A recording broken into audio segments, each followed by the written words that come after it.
ahon, magandang buhay dito sa Jowa Labalos, ang inyong ahon man.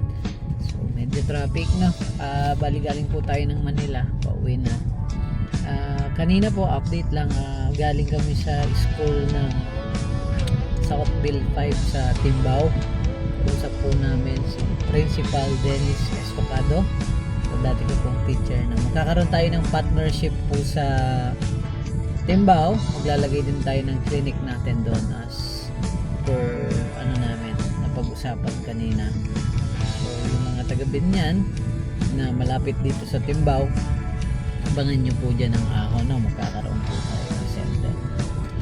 Then bukas may clinic po tayo bukas, Friday, Saturday, Sunday, dire-diretso naman po. Actually nag-day off lang kami para maisingit po itong schedule na ito, kasi importante pong matapos natin, kasi para sa Teachers Day po, Teachers Day month, no?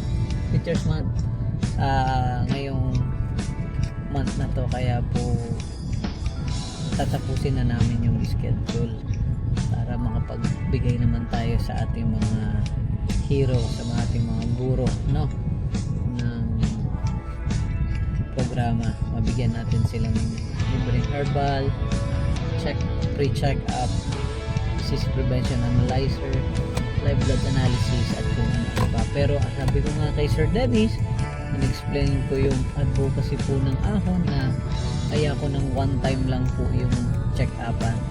Dapat po dire-diretso pagka natapos po. Kaya ang ending po namin, magkakaroon po tayo ng clinic inside the school. So, train ko yung mga school teacher po doon. Meron naman silang nurse doon. Then ako yung magiging consultant nila sa pag-craft ng mga program sa health and wellness, na tulungan natin yung school. So yun lang ang update natin sa araw na ito, no? Then bukas, see you po sa mga pupunta. Nandoon po ako ng mga bandang 1:30 hanggang alas 6 po, no? Kung gusto nyo po magpa-live blood analysis, yung mga taga Binyang, Santa Rosa, nandoon po ako. Kahit yung Kabuyaw, pwede na rin po pumunta doon habang wala pa tayong chapter. Pero pagkatapos po ng election, asahan niyo po na marami tayong lalagyan ng Mini-Ticam Center ng chapter natin. Actually hindi tayo nag-check up through public, no? Reminders lang po, membro lang po talaga ng organization natin, yung mga nakikinabang doon sa libreng programa ni Ahon. So kung hindi pa po kayo member, mag-fill up lang po ng form, no?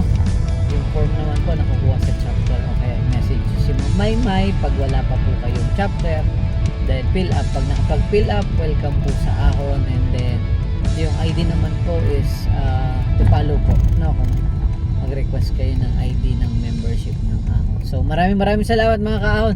See you when I see you. Paalam!